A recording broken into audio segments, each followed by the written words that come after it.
Now, Father Mc Greal, you're the author of that book. Yes. Plural. Pluralism and Diversity in Ireland. It's the end of a trilogy on intergroup relations in Ireland and on prejudice in Ireland. So you have a good insight into the Yes, Irish community. I did my doctorate on prejudice back in 1976 in UCD, 1974. And So you have a problem now. well, the removal of blasphemy from the Constitution is related to the possibility of an integrated pluralist religious society here where different religions can live together and mutually respect each other. And that's why I'm concerned about it. And I was, as you know, the Constitution included it in 1937 for that reason, so that the Jews would be protected and that a dictatorship wouldn't take over in this country. I think, I cannot understand why people are putting this to every country should have this clause in their constitution if they want to become pluralist. But I don't think really a lot of people want to be pluralists. They want everyone to be like themselves, whether they're believers or non-believers. And that's a problem. That's why it's very important then to address this issue. And what's the issue? The issue is to keep the status quo, not to vote no against the attempt to remove it from the Constitution. To remove blasphemy, is it? Yeah. What is blasphemy? Blasphemy is to show contempt for God, especially in speech. And it's highly offensive, and it's insulting, and it's hurting people who believe. Also, in addition to that, it adds the fact that if we bring it in, we're in danger of causing social disintegration in this country. The opposite to pluralist integration, because pluralist integration means we recognize differences, we respect the differences, and we also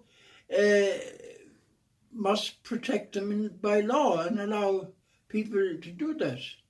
And it's just, to me, incredible. And a lot of people have come to me and said, what in the name of God are the government putting this before the people? I don't think there was any big call for it. And most people, the fact that it was silent up to now, since 1937, shows that the people didn't need it, but it's there when the people do need it. Imagine if there's a swing to the right or to the extreme left again in this country. What would happen? It's very interesting to that, looking back at the time in which the authors wrote our Constitution, look at the state of Europe.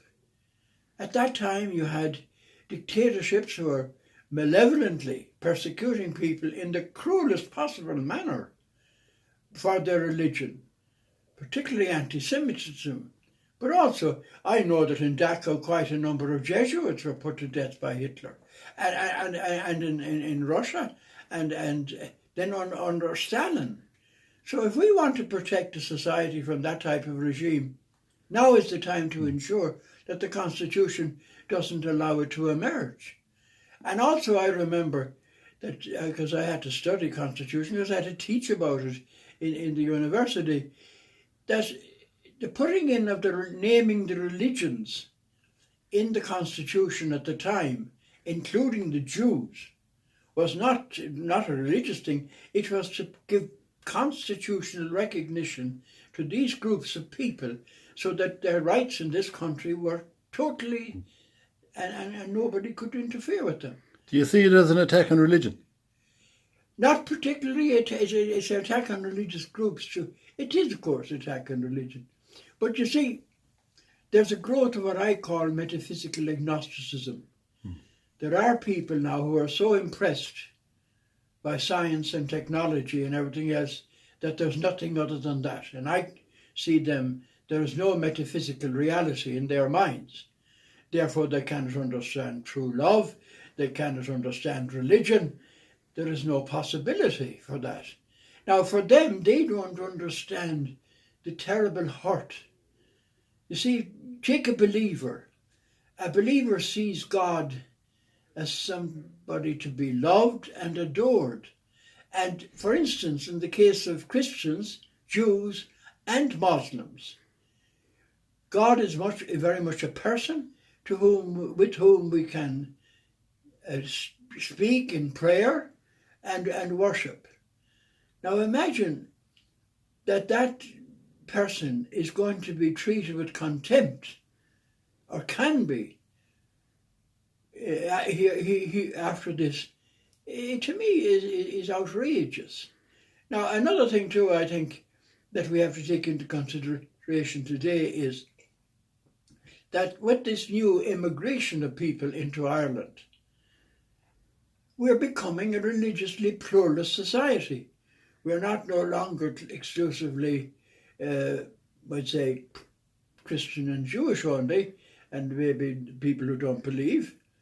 But I found in this book, and that one was published in 2011, and it was a national survey carried out by the ESRI, that up to 80% of the people believe in God. Are we going to allow the possibility of 80% of the people being insulted just to give a joke to somebody, or maybe a more malevolent reason? Oh no, I would walk out of a theatre if God was insulted. But it's not because of that now I'm making this appeal. I want peace in Ireland. I want Ireland to be free. And we can only free when we protect the rights of our minorities.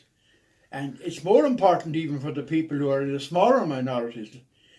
For example, how can we protect ourselves from the scourge of anti-Semitism, of Islamophobia, of prejudice against other groups, and deities other than Christians, Jews and Muslims also must be respected. And I would appeal to people to look at it that way, and to say we're prepared. We're looking to the future. I make a special appeal to young people, because they have still a longer time to live around. For the likes of me, I'd say that there won't be any persecution in my lifetime. But I'd be afraid now for my grandnephews and grandnieces that in their lifetime, if there was a swing to the right or left, an extreme like we had in Stalinist Russia and we had in Hitler's Germany, I'd be afraid for them, you know. Is there much support for the retention of? There is now among the people. I mean, the support I'm getting is enormous, and the letter in the Sunday Independent yesterday was very good. But I appeal to people to vote no, and to encourage their friends to vote no.